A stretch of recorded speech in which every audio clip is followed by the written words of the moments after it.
नमस्कार। आज हम आपके लिए एक नया वीडियो लाए हैं जो बहुत ही दिलचस्प है।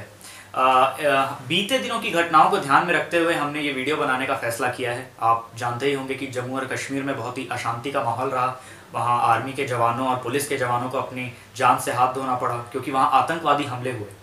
अब ये बात जग जाहिर है कि इन आतंकवादी हमलों के पीछे पाकिस्तान का हाथ रहता आया है, अभी भी रहता है। तो हम आज यही चर्चा करेंगे कि हम अपनी सुरक्षा को कैसे बढ़ाएं पाकिस्तान के खिलाफ। भारत पाकिस्तान के रिश्तों के मुख्य गुण क्या हैं, इसमें हमने क्या रणनीति अपनाई है, वो कितने सफल हुए हैं, कितने असफल हुए हैं, इस तरह के पहलुओं पर हम आज चर्चा करेंगे। अब हम जानते हैं कि भारत और पाकिस्तान दोनों ही न्यूक्लियर पावर्स हैं, इसलिए मामला थोड़ा पेचीदा हो जाता है। लेकिन बिना राष्ट्रीय सुरक्षा और आर्थिक विकास के, यानी बिना नेशनल सिक्योरिटी और इकोनॉमिक ग्रोथ के हम अपना वर्चस्व तो बना नहीं सकते। तो इसलिए मामला कितना भी पेचीदा हो, हमें उसका समाधान तो निकालना पड़ेगा। तो आज हम इस वीडियो में, इस चर्चा में यही प्रयास करेंगे कि हम उन समाधानों को ढूंढ सकें। तो आइए शुरू करते हैं।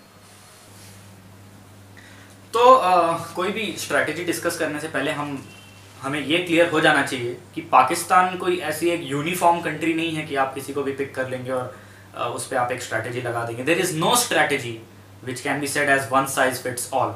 ये अप्रोच पाकिस्तान में नहीं चलेगा। पाकिस्तान को मैंने अपनी समझ के हिसाब से 4 एंटिटीज़ में बांटा है और मेरा ये ओपिनियन है कि इन चारों एंटिटीज़ से निपटने के लिए हमें 4 अलग अलग तरह की स्ट्रैटेजीज चाहिए।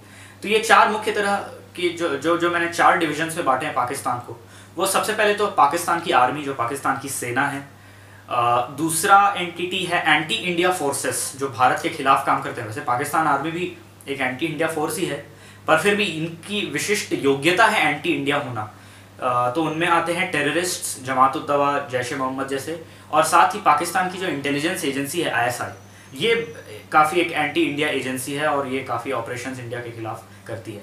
तीसरी एंटिटी है वहाँ की गवर्नमेंट, वहाँ की जो एस्टैब्लिशमेंट है, सिविलियन गवर्नमेंट वहाँ जो है वो है। और फाइनली चौथी एंटिटी है वहाँ की जनरल पॉपुलस, वहाँ की जो आम जनता है, वहाँ की जो आवाम है। तो ये चारों डिविजन्स अलग अलग हैं और इनके लिए हमें अलग अलग अप्रोच अपनाना होगा। हमें पाकिस्तान को टैकल करने के लिए इन चारों के लिए अपने अपने स्ट्रैटेजीज बनानी पड़ेगी। तो हम ऐसा करते हैं अपनी सुविधा के लिए, पाकिस्तानी आर्मी और एंटी इंडिया फोर्सेस जो हैं, इनका डिस्कशन एक साथ कर लेते हैं क्योंकि सब कुछ इन्हीं की मिली भगत से होता है। ठीक है, पहले शुरू करते हैं पाकिस्तान की आर्मी से। तो पाकिस्तानी आर्मी पाकिस्तान में सबसे शक्तिशाली संस्था है। हालांकि डेमोक्रेसी में आइडियली जो सिविलियन गवर्नमेंट होती है, जो इलेक्ट होती है, वो सबसे पावरफुल होनी चाहिए, लेकिन पाकिस्तान में पाकिस्तान की आर्मी सिविलियन गवर्नमेंट से भी ऊपर होती है। तो आप जानते हैं कि अगर आप इतिहास जानते हैं तो वो कई बार मिलिट्री कू कर चुके हैं, वहाँ पे तख्ता पलट हो चुका है, जिया उल हक ने किया है, मुशर्रफ ने किया है। तो वो बहुत पावरफुल है। तो क्यों इतने पावरफुल हैं, कैसे इतना प्रिविलेज उनके पास है? तो कश्मीर से उनका ऑब्सेशन है ही, वो तो आप जानते हैं कि कश्मीर हमारा है, कश्मीर हमारा है। इस कारण से उन्हें बहुत सारे रिसोर्सेज एलोकेट होते हैं। प्लस वो भारत का डर दिखाते हैं कि भारत हम पे हमला करेगा, इंडिया विल इन्वेड अस, हमारे ऊपर हमला होगा, ये होगा, वो होगा। तो इन कारणों से जो है पाकिस्तान की आर्मी बहुत ज़्यादा पावरफुल वहाँ पर है। तो अपने आप को बहुत सशक्त कर रखा है उन्होंने, अपना डिफेंस बजट भी उनका काफ़ी ज़्यादा है। तो एक बार हम डिस्कशन करते हैं, एक बार हम कंपैरिजन करते हैं इंडिया के मिलिट्री स्ट्रेंथ और पाकिस्तान की मिलिट्री स्ट्रेंथ पे। तो एक्टिव मिलिट्री पर्सोनेल जो है इंडिया के 13 लाख से ज़्यादा सोल्जर्स हैं, पाकिस्तान के 6 लाख से ज़्यादा हैं। Aircrafts India 1905, Pakistan 914। Helicopters India 584, Pakistan 313। Tank strength India 6464, Pakistan 2924। Fleet strength India 202, Pakistan 74। Aircraft carriers India 2, Pakistan 0। Submarines India 15, Pakistan 8। Defence budget India 38 billion US dollars, Pakistan 7 billion US dollars. तो आप देख सकते हैं कि पाकिस्तान हमसे काफ़ी पीछे है, मिलिटरीली हम काफ़ी सुपीरियर है और ये बात पाकिस्तान भी जानता है। और जो 4 बार उन्होंने युद्ध छेड़ा है हमारे ऊपर और चारों बार हमने उन्हें हराया है, तो ये बात साफ भी हो गई है कि वो हमसे आमने सामने के युद्ध में जीत नहीं सकते हैं। तो इस वजह से उन्होंने क्या किया, उन्होंने टेररिस्ट ऑर्गेनाइजेशंस जो हैं उनको अपने यहाँ शरण दी। जो आप जमात उद दवा है, जैश ए मोहम्मद है, लश्कर ए तैयबा है, इस तरह के अलग अलग टेररिस्ट ऑर्गेनाइजेशंस का नाम सुनते होंगे। इनको पाकिस्तान की आर्मी और वहाँ की जो ISI है, जो इंटेलिजेंस एजेंसी है, वो उनको ट्रेनिंग देते हैं, इंटेलिजेंस देते हैं, वेपन्स देते हैं, हर प्रकार की सुविधा उन्हें दी जाती है जिससे कि वो भारत पर हमला करें। ये पाकिस्तान की रणनीति है एक डेथ बाय 1000 कट्स, मतलब हम सीधा पर हमला नहीं करेंगे, हम बहुत सारे हमले करेंगे छोटे छोटे, और आपकी इकोनॉमी और आपकी सिक्योरिटी को हम ध्वस्त कर देंगे। उनकी रणनीति के तहत ही हमारे यहाँ जो हमले होते हैं, बम ब्लास्ट्स होते हैं, या पार्लियामेंट में 2001 में हमला हुआ था, मुंबई में 2008 में हमला हुआ था, ये सब उन्हीं के इसी स्ट्रैटेजी के अंतर्गत हैं। टेररिस्ट्स को वो लोग पीछे से सपोर्ट देते हैं और टेररिस्ट हम पर आकर हमला करते हैं। तो इन टेररिस्ट अटैक्स को बचाने के लिए क्या करना है, हम ये पहले देखते हैं। उसके बाद हम ये देखेंगे कि टेररिस्ट अटैक अगर हो जाते हैं तो हम क्या करेंगे। तो अब हम इस सवाल का जवाब ढूंढते हैं कि इन आतंकवादी हमलों को कैसे रोका जाए। अंग्रेजी में कहावत है, बीइंग फोरवार्न्ड इज बीइंग फोरआर्म्ड, यानी आपको पहले से अगर चेता दिया जाए, चेतावनी दे दी जाए, तो आप सशस्त्र हो जाते हैं। तो इसका कहने का सीधा सीधा मतलब यह है कि आपको उनकी गतिविधियों पर नज़र रखनी होगी, अपनी इंटेलिजेंस कैपेबिलिटी बढ़ानी होगी। फॉर्चुनेटली 2008 के हमले के बाद, मुंबई में जो हमला हुआ था, उसके बाद हमने ये बढ़ाई है और आगे बढ़ानी होगी। लेकिन इससे ज़्यादा ज़रूरी है, हम जिन देशों के साथ टेररिज्म इंटेलिजेंस शेयरिंग पे करार कर रहे हैं, जैसे साउथ एशिया की कुछ कंट्रीज़ हैं, साउथ ईस्ट एशिया की, यूनाइटेड स्टेट्स के साथ अभी है, इजराइल के साथ हमारे बहुत अच्छे डिफेंस टाइज हैं। जो मोसाद इस इजराइल की इंटेलिजेंस एजेंसी है, वो काफ़ी नामी है।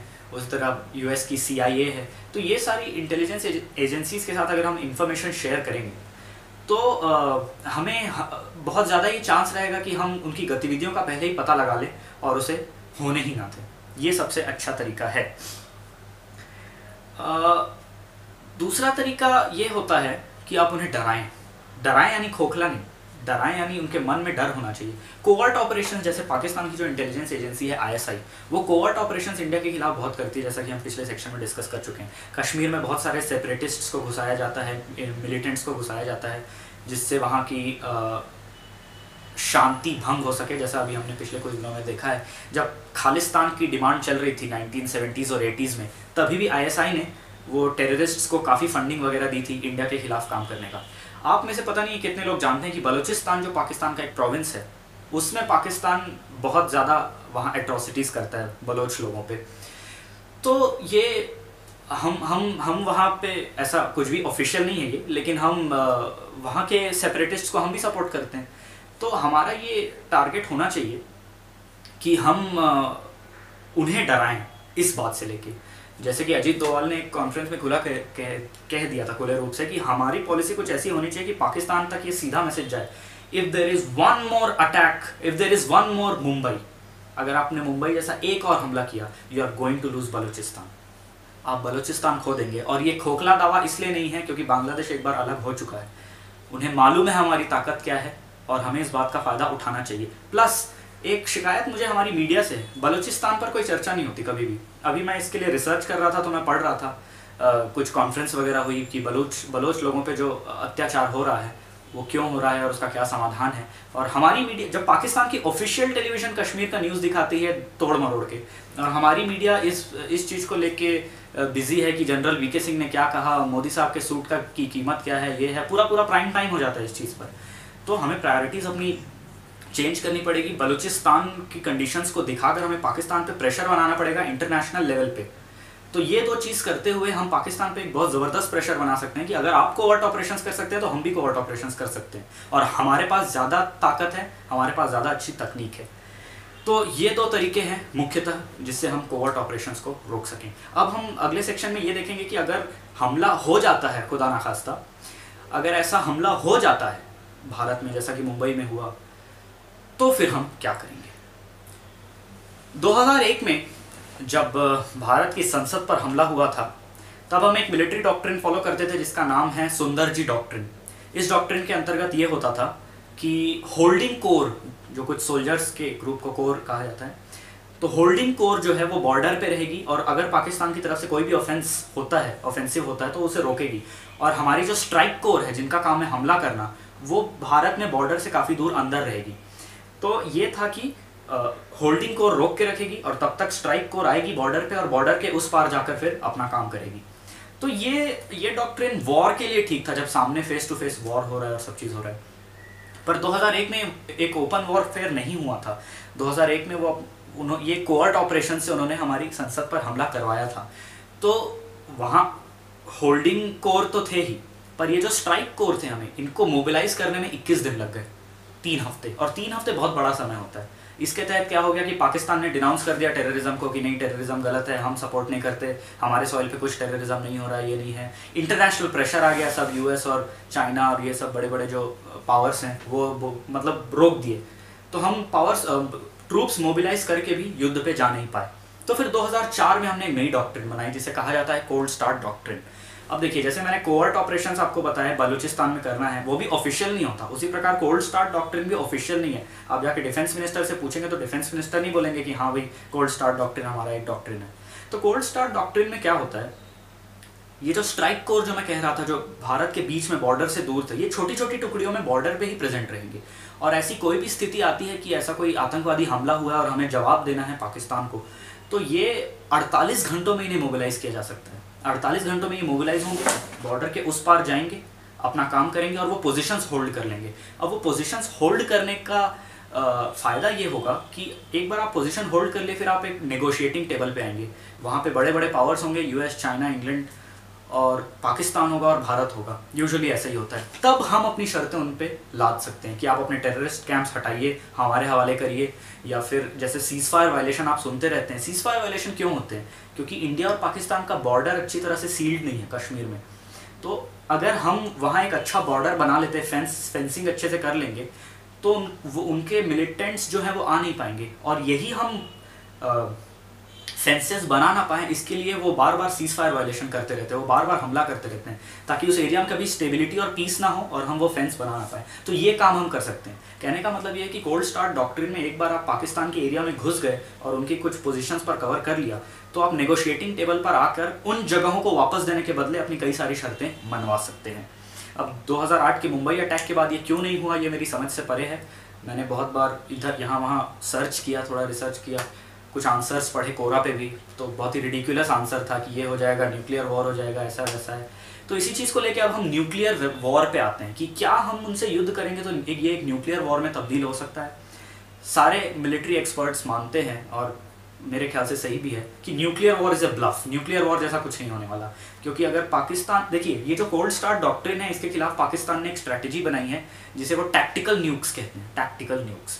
तो जब उनके हिसाब से जब इंडिया की फोर्सेस मोबिलाइज होकर अंदर आएंगी, तब वो एक लिमिटेड न्यूक्लियर वॉरफेयर करेंगे हमला करके, क्योंकि वो सामने वाले वॉरफेयर में तो जीत नहीं सकते हैं।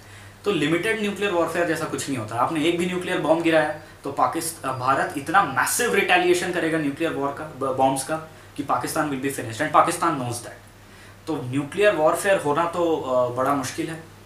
तो इसलिए मेरे हिसाब से अगर कोई भी, ईश्वर ना करे, परमात्मा ना करे, लेकिन इस तरह का कोई भी अगर हमला होता है तो हमें बिल्कुल कोल्ड स्टार्ट डॉक्ट्रिन पे जाना चाहिए और हमें बहुत ज़बरदस्त रिटेलिएशन देना चाहिए। This should be our doctrine. अब आते हैं तीसरी पाकिस्तानी एंटिटी पे, जो है वहाँ की गवर्नमेंट, पाकिस्तान की सरकार, हुकूमत। तो पाकिस्तान की सरकार, जैसे कि मैं आपको बता चुका हूँ, वहाँ कोई आइडियल डेमोक्रेसी नहीं है, वहाँ आर्मी सबसे पावरफुल है, और इसलिए वहाँ की सरकार के साथ हमें एक अलग तरीके से एंगेज करना पड़ेगा। सबसे पहले तो ये जो हो हल्ला होता है कि बातों से निपटाओ, डायलॉग, टॉक्स, ये वो, इसको इंपॉर्टेंस दो, मेरा मानना है ये सब बकवास है। क्योंकि पाकिस्तान सरकार के पास वो ताकत नहीं है, तो उनसे डायलॉग में एंगेज होकर कोई बहुत ज़्यादा फ़ायदा मिलने वाला नहीं है। जैसे सेक्रेटरी लेवल की बात उन्होंने मोदी सरकार ने सस्पेंड कर दी थी जब वो सेपरेटिस्ट से मिले थे, पाकिस्तान के डिप्लोमेट। तो वो बहुत सही स्टेप था। आपको पाकिस्तान से डायलॉग में एंगेज होकर भी बहुत कुछ मिलने वाला नहीं है, ये बात आप समझने की कोशिश करिए। आप उनसे डील कर रहे हैं जो कुछ कर नहीं सकते आपके रिलेशन सुधारने में, तो उनसे बात करने का क्या फ़ायदा है। उल्टा आप उन पर प्रेशर बनाइए, डिप्लोमेटिक और इकोनॉमिक। जैसे आप मिन्हाज मर्चेंट के आर्टिकल डीलिंग विद पाकिस्तान में पढ़ेंगे तो उन्होंने बहुत क्लियरली लिखा है कि सबसे पहले तो उन पर डिप्लोमेटिक प्रेशर बनाइए कि आप जो सीज फायर वायलेशन आपकी आर्मी कर रही है ये गलत है। इसको लेके आप पूरा एक इंटरनेशनल मुद्दा बना सकते हैं। और पाकिस्तान का कोई डिप्लोमेटिक प्रेस्टीज नहीं भाई साहब। आज की डेट में वहाँ वो एक क्रिकेट टीम को बुलाकर एक टूर्नामेंट ऑर्गेनाइज नहीं करा सकते, आज उनकी ये हालत है। तो आप इंडिया की डिप्लोमेटिक प्रेस्टीज आज बहुत ऊंची हो गई है, तो उनको डिप्लोमेटिक प्रेशर उन पर बनाना हमारा कर्तव्य है, it is our duty. Economic sanctions की जो बात आती है तो हम सीधे सीधे बोल सकते हैं हमने उन्हें MFN स्टेटस दे रखा है, मोस्ट फेवर्ड नेशन। इसका ये मतलब होता है कि किसी भी देश से हम जितना भी लिबरल ट्रेड करेंगे उतना ही आपको भी वो लिबरलिज्म आपके सामने दिखाया जाएगा। इसका कोई लॉजिक ही नहीं है। इसके बजाय हमें ये करना चाहिए कि आप जब तक टेररिज्म खत्म नहीं करते तब तक हम MFN स्टेटस आपको वापस नहीं देंगे। MFN स्टेटस छीन लीजिए, हमें कोई ज़्यादा फर्क नहीं पड़ेगा। हमें उन्होंने MFN स्टेटस नहीं दिया था, हमारा मार्केट 10 टाइम्स है, उनका मार्केट बहुत छोटा है, तो हमें कोई बहुत ज़्यादा फर्क इससे पड़ने नहीं वाला है। प्लस जैसा कि आप देखें, अभी अगर रिसेंटली न्यूज़ में हुआ था कि ईरान के ऊपर US ने भी सैंक्शन लगाया, EU ने भी सैंक्शन लगाया, और उन्होंने अपने सभी साथियों ट्रेड पार्टनर्स को भी बोल दिया कि आप ईरान के साथ ट्रेड नहीं करेंगे। तो इंडिया का यहाँ पे अच्छा वर्चस्व है साउथ ईस्ट एशिया में, आसियान के साथ हमारा ट्रेड बढ़ रहा है। तो हम अगर अभी नहीं तो फिर कुछ समय बाद ही, जब हमारा इकोनॉमिक पावर बढ़ेगा, हम अपने ट्रेडिंग पार्टनर्स पे ये प्रेशर बना सकते हैं कि पाकिस्तान को आप ट्रेड मत करिए, ये सारी फंडिंग टेररिज्म में जाती है। तो हम ये 2 हथियार अपने लिए बहुत अच्छे से यूज़ कर सकते हैं, डिप्लोमेटिक भी और ये भी इकोनॉमिक भी। और बात करने से कोई बहुत ज़्यादा फर्क पड़ेगा नहीं। Talks will not bring you anything, let me be sure, let me make this very clear to you. तो पाकिस्तान के साथ डायलॉग में एंगेज होना नहीं होना कोई बहुत बड़ा फर्क नहीं पड़ेगा। विवेक काट जो एक फॉर्मर डिप्लोमेट है, वो कह दिए थे साफ साफ ये चीज़ कि पाकिस्तान और इंडिया के रिलेशन इससे ख़राब होंगे, तो बोले so what big deal, no big deal. तो ये तरीका, इकोनॉमिक और डिप्लोमेटिक प्रेशर बनाइए। एक चीज़ जो मैंने बताई नहीं, इंडस वाटर्स ट्रीटी एक है, जो इंडस नदी बहती है और पाकिस्तान के लिए मेन नदी है, वो मेन रिवर है वहाँ के इरिगेशन प्रोजेक्ट्स के लिए। इंडस वाटर्स ट्रीटी पाकिस्तान और भारत के बीच में शेयरिंग किया गया है कि कितना, मतलब डील हुई है कि कितना शेयर किया जाएगा। उसके तहत 3 ईस्टर्न फ्लोइंग रिवर्स जो हैं, सतलज, व्यास और रावी, इनका पानी हम अपनी मनचाही रूप में इस्तेमाल कर सकते हैं। और अभी हमने किया नहीं है ना, अच्छे से डैम बनाया ना कुछ। तो अगर हम ये 10-20% भी फ्लो रोक देते हैं, जो कि लीगल होगा, उस पर पाकिस्तान ऑब्जेक्ट नहीं कर सकता, तो ही वहाँ हड़कंप मच जाएगा, क्योंकि यही मेन रिवर है वहाँ का। तो ये डिप्लोमेटिक है, ये इंडस वाटर लीगल है, इंडस वाटर ट्रीटी, और ये इकोनॉमिक जो सैंक्शंस है, हम इन तीनों का कंबाइन यूज़ करते हुए पाकिस्तान गवर्नमेंट पे बहुत ज़बरदस्त प्रेशर बना सकते हैं, और बात करके हम कुछ नहीं कर सकते। तो ये आपकी मर्जी है कि आगे क्या किया जाए। तो अब हम आते हैं आखिरी सेक्शन पे, पाकिस्तान की आवाम, जनरल पॉपुलस, वहाँ की जो जनता है।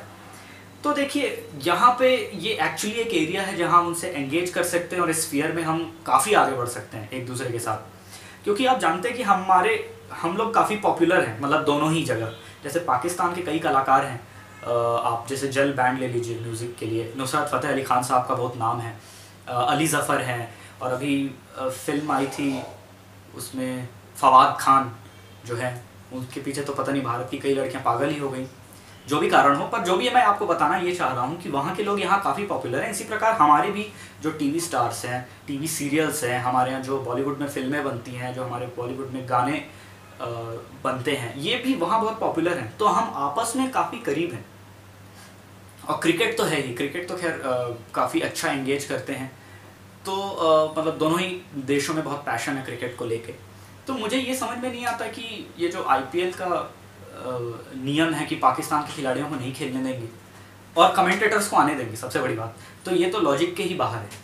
मतलब ऐसा तो नहीं होगा कि वहाँ से मिसबा उल हक आ रहे हैं तो जेब में बम लेके आ रहे हैं और यहाँ के फोड़ दे रहे हैं, ऐसा वो टेररिस्ट तो है नहीं। तो आप समझिए कि आपके दुश्मन कौन है और उनके खिलाफ लड़िए, ये लोग दुश्मन नहीं हैं। तो मेरा ये मानना है कि कल्चरल स्फीयर में इंडिया और पाकिस्तान का बहुत अच्छा एंगेजमेंट होना चाहिए। म्यूज़िक, कॉमेडी, क्रिकेट, एंटरटेनमेंट, जो भी कला, आर्टिस्ट्स जो हैं वो इंडिया को और पाकिस्तान को जोड़ सकते हैं काफ़ी। हमारा ओपिनियन वहाँ पॉजिटिव तभी बनेगा जब हम इन एरियाज़ में उनको एंगेज करेंगे। अगर हम उन्हें क्रिकेट नहीं खेलने देंगे, अगर हम उनके म्यूजिशियंस को बॉयकॉट कर देंगे और ये सब करेंगे, तो वहाँ कभी हमारा पॉजिटिव ओपिनियन नहीं बनने वाला, और ये अच्छी बात नहीं है। मतलब मैं मानता हूँ कि सिविल सोसाइटी वहाँ बहुत वीक है और वहाँ कुछ चेंजेस ला नहीं सकती है अभी फ़िलहाल एट दिस स्टेज, लेकिन फिर भी हमारे बारे में कोई बुरा क्यों सोचे खामखा। तो इस स्फीयर में हम एंगेज करें। जैसे नसरुद्दीन शाह जी ने कहा था अभी कि पाकिस्तान में वो बहुत पॉपुलर हैं और लोग यहाँ ऑफेंड हो गए थे। पाकिस्तान का वही मतलब समझिए, Pakistan is not a monolith. Pakistan जब उन्होंने कहा था उनका मतलब पाकिस्तान की जनता से था, पाकिस्तान की आर्मी या टेररिस्ट या पाकिस्तान की गवर्नमेंट से नहीं था। सो इन कंक्लूजन मैं यही बोलना चाहूँगा कि जो ये ऑफिशियल लेवल पे डायलॉग वगैरह होता है इसका कोई बहुत ज़्यादा फ़िलहाल मतलब नहीं है। हमें टेररिस्ट्स और आर्मी के खिलाफ काफ़ी सतर्क रहना होगा और अपनी ताकत बढ़ाते रहना होगा। अपने डिप्लोमेटिक और इकोनॉमिक प्रेस्टीज और स्ट्रेंथ को यूज़ करना होगा उनके खिलाफ, और कल्चरल स्फीयर में उनके साथ अच्छा एंगेज होना होगा। पाकिस्तान में कुछ पॉजिटिव साइंस आए हैं, जैसे पिछली गवर्नमेंट उन्होंने 2008 से 13 पहली बार आज़ादी के बाद किसी गवर्नमेंट ने अपना पूरा 5 साल का टर्म कंप्लीट किया। होपफुली ये भी कंप्लीट करेगी क्योंकि इनके पास मेजॉरिटी है।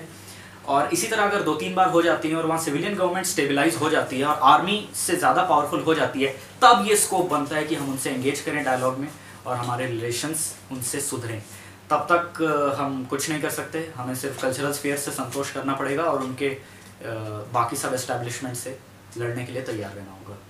So let's hope for a better future for India and Pakistan. Thank you. जय हिंद। तो हम उम्मीद करते हैं कि हमारा ये वीडियो आपको पसंद आया होगा। अगर आपके कोई भी क्वेश्चंस हैं तो आप उसे कमेंट कर सकते हैं। आप इस वीडियो को लाइक कीजिए, शेयर कीजिए, सब्सक्राइब कीजिए हमारे चैनल में। अगर आप चाहते हैं कि हम किसी स्पेसिफिक टॉपिक पर वीडियो बनाएं तो आप वो भी हमें कमेंट में बता सकते हैं और कोई सजेशंस है तो वो भी दे सकते हैं। Thank you.